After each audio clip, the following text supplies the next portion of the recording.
Book author Patricia B. from South Carolina knows a lot about the Gullah culture.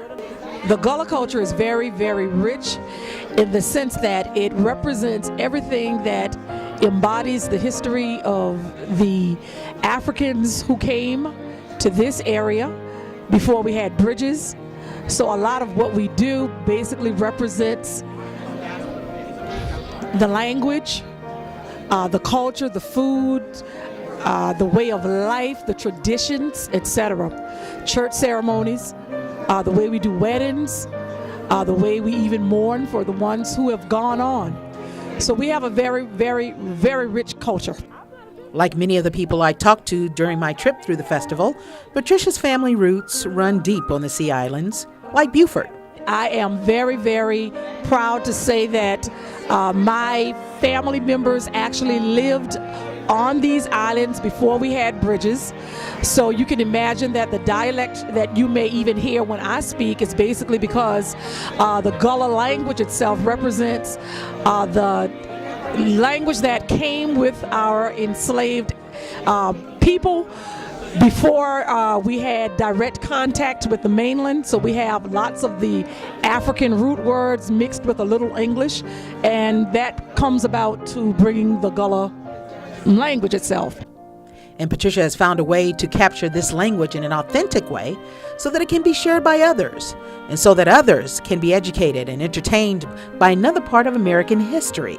She writes Gullah-focused books.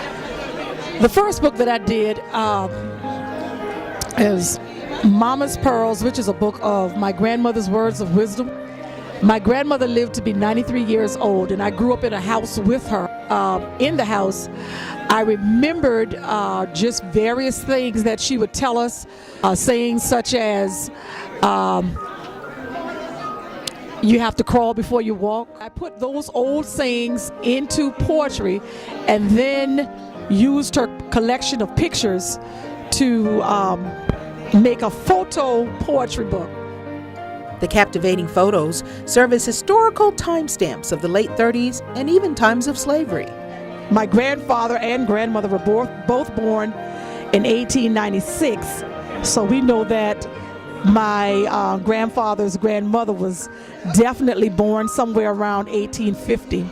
And the richness of her family comprises the key ingredients that make up this rich culture she speaks of so fondly, found on the Sea Islands. Mama says our family is just like Grandma's stew.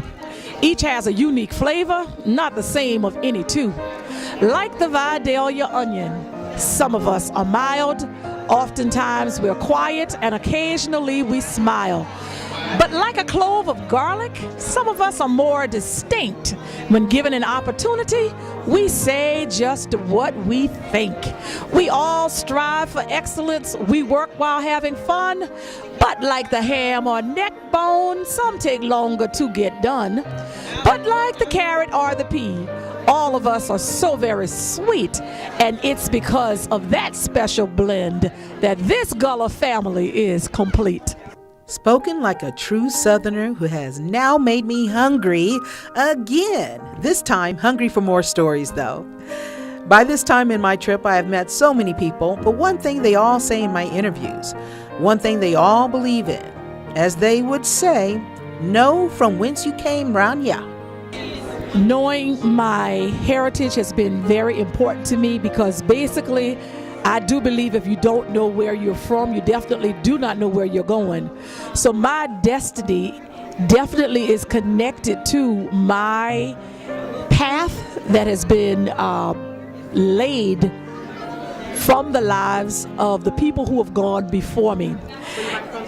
In the book Mama's Pearls, for example, we have pictures that were taken from my grandmother's collection that would represent people who were not able to even read or write, but their lives stood for such a significant dedication to survival, the tenacity, the boldness, just the courage, and most of all the faith that they could do all things, and their trust was totally in God. So I believe that when I look at the heritage of the Gullah culture, it just makes me see a people who have been so resilient, who've gone through so much, but yet have withstood all of the tests of time and have come out victoriously.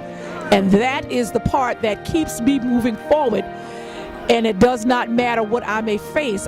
I believe, as my cousin told me, you've come from good stock, the Gullah culture. Well said, Miss B. And after all that, I believe this is a good time to go to church with Aunt Pearlie Sue, don't you?